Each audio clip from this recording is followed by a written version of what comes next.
Pepa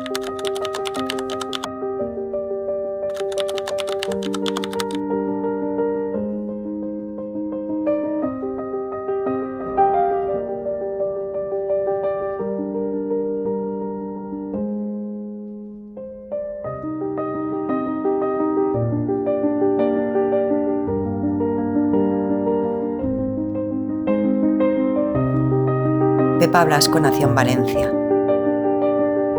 en una casa llena de música y cariño. Creció con sus 2 hermanas, en un hogar sencillo,